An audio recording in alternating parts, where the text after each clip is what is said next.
Romain Pertalas, vous publiez un nouvel ouvrage, un nouveau roman en ce début de saison littéraire qui a pour titre Revive l'empereur. Alors, il s'agit de retour de Napoléon Ier.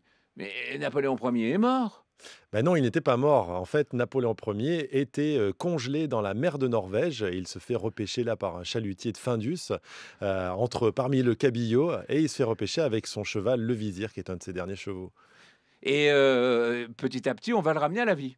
Voilà, exactement. Ben, on va le décongeler, tout simplement, et il va reprendre vie et il va partir sur Paris, parce qu'en fait, il doit partir sur la Corse pour une retraite bien méritée, mais finalement, au passage, il fait escale à Paris, et là, il prend mesure de l'ampleur un peu de ces actes terroristes qui ont frappé la France et qui frappent la Syrie Disons et que tout l'Irak. d'abord, il va découvrir une France qu'il avait abandonnée il y a maintenant. Il est mort C'est à peu en près 200 ans. 1822, donc ça fait 200 ans. Voilà, exactement. Il retrouve une France qui lui plaît pas mal, hein. Elle lui plaît, cette France-là. Le seul truc qu'il ne supporte pas, c'est le franglais. C'est tout cet anglais qu'il y a dans la langue française et qui le revient. Vous savez, il n'aimait pas trop les Anglais. Ben, on peut comprendre, On peut hein, comprendre, pour oui. un homme qui a vécu ces dernières années Exactement. aux mains des Britanniques. Ouais. Alors, notre Napoléon, est-ce qu'on est content de le revoir d'abord? Ah bah ouais, en fait, c'est une mission secrète. Il ne faut pas le savoir, mais il va aller à l'Élysée parce qu'il veut recruter une nouvelle armée. Évidemment, il a besoin de cette armée pour partir en guerre contre Daesh, contre l'État islamique. Et là, ben, on ne veut pas trop de lui parce que c'est un sacré danger pour le pouvoir établi, en fait, hein, que Napoléon revienne. Et malgré tout, bah, donc, il va essayer de partir, mais pour ça, il lui faut une armée. Exactement. Alors son QG, hein, son quartier général, ben, c'est un hôtel Formule 1 dans la périph' de Paris. Et c'est là qu'il va trouver en fait son armée, sa nouvelle armée. Alors il en trouve une partie à Pigalle, au Moulin Rouge, des danseuses de French Cancan, qui sont des patriotes avec leur robe bleu, blanc, rouge. Et puis il y aura aussi un balayeur municipal. Et Le pas uniquement, enfin, Et il y a pas d'autres uniquement, personnes il y qui a vont le faire partie grand de l'armée, imam, hein. oui, le grand imam de la mosquée de Paris, et puis d'autres personnages très haut en couleur, on va dire. Et quelles sont les motivations de l'empereur? Ah bah, en fait, c'est lui, vous savez, il a véhiculé c'est un enfant de la Révolution française, hein, liberté, égalité, fraternité.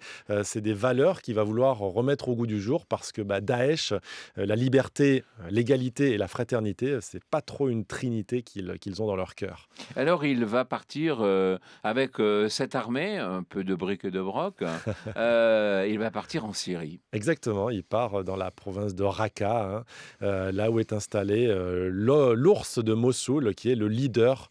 Il s'appelle Mohamed, c'est le leader de l'État islamique et le leader, on va dire, des M&M's, ce que j'appelle les M&M's, c'est-à-dire les méchants musulmans. Et il va l'affronter, mais il ne va pas l'affronter avec des armes, car, dites-vous et estimez-vous, c'est ce que vous écrivez dans votre livre, il ne veut pas utiliser d'armes, à proprement parler, Exactement, on va dire que mais des mots. Ce Napoléon, voilà, qui revient, il a un peu mis d'eau dans son vin. D'ailleurs, à l'époque, vous saviez qu'il coupait l'eau avec le vin, hein, et c'est exactement ce qu'il fait. Il veut une guerre idéologique, une guerre intellectuelle, pensée. Et puisque en fait, l'idéologie de l'islam, enfin des islamistes radicaux, là, de Daesh, est fondée sur une croyance, en fait, il va essayer de leur retourner l'esprit, de les convaincre plutôt que vaincre, en fait. C'est ça qui est très important. Et c'est pour ça que vous avez mis ce t-shirt-là que je vois aujourd'hui avec l'abeille Impossible n'est point français. impériale. Exactement. Impossible n'est point français. C'était l'abeille impériale, ça évidemment. L'abeille avec les ailes centrées, oui, l'abeille impériale. Et puis ce fameux slogan de Napoléon, impossible n'est point français. Et je pense que impossible, quand on a que l'impossibilité n'existe pas. Quand on veut vraiment quelque chose, quand on a de la volonté, je pense que tout est possible. Votre t-shirt est vendu avec votre roman là pour la Non, pas rentrée du tout. littéraire? Non, ça c'est mes t-shirts à moi. J'ai des fans qui m'offrent des t-shirts et puis j'aime bien aussi faire des petits t-shirts. Alors, on vous connaissait parce que l'année dernière, vous avez connu un succès phénoménal. Quand je dis l'année dernière, c'est peut-être il y a 2 ans d'ailleurs. Oui, en Voilà, 2013, c'était l'extraordinaire voyage du fakir. l'extraordinaire. Alors, le titre, c'est L'extraordinaire voyage du Du fakir. fakir qui était resté coincé dans une armoire Ikea. Voilà, alors ça a été un livre qui vous a fait découvrir au grand public Mm. et vous avez toujours aimé écrire. Quel est votre itinéraire, Romain? En fait, j'ai commencé à écrire quand j'étais tout petit, hein, vers les 7 ans. J'écrivais des histoires, des poèmes et j'ai continué toute ma vie. Et puis mon trajet professionnel, une douzaine de professions en passant d'inspecteur de police en steward, compagnie aérienne, professeur de langue, Mais du temps chez Ikea? musicien. Non, j'ai jamais travaillé chez Ikea, non, non, j'aurais pu, mais non, ça c'est pas dans mon parcours, non. Et nettoyeur de machines à sous en Angleterre, par Ça fait exemple. Pourquoi pas? beaucoup de métiers, beaucoup Exactement. d'opportunités. Alors c'est ça qui vous a donné de l'imagination? C'est ça. Alors non, j'avais déjà de l'imagination, quand j'étais petit, mais ça me vient des lectures. C'est mon père qui m'achetait à chaque fois des Jules Verne, donc j'étais bercé par Jules Verne et par Tintin et ça, c'est l'école de l'imagination, on va dire. Tout est dedans, un tel exotisme, de telles aventures que j'ai vécues et qu'ensuite j'ai essayé de les faire en vrai, de les vivre en vrai, en fait. Alors, ce qu'il faut dire, Romain Portalas, c'est que ce roman est un roman très joyeux, évidemment. Vous venez vous-même de raconter très rapidement le livre, plein d'humour, comme Ouais. tous vos autres livres. Et en même temps, c'est un ouvrage qui est un ouvrage très optimiste. Oui, c'est humoristique, c'est optimiste, même si le sujet, en soi, hein, est grave et sérieux, mais c'est une belle arme, hein, le rire, comme je dis, la terreur, on peut l'éradiquer par le rire. C'est ça qui est merveilleux. Le rire est une Mais arme vous aviez puissante. un sentiment de proximité avec Napoléon?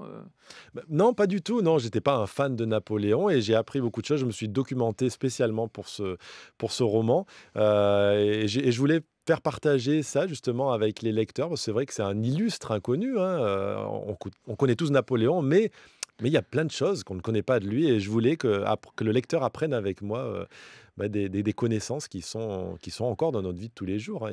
Il berce encore notre vie quotidienne, hein. Il a inventé beaucoup de choses. Merci beaucoup, Romain Pertalasser. Donc, je rappelle le titre de votre livre, Revive l'empereur.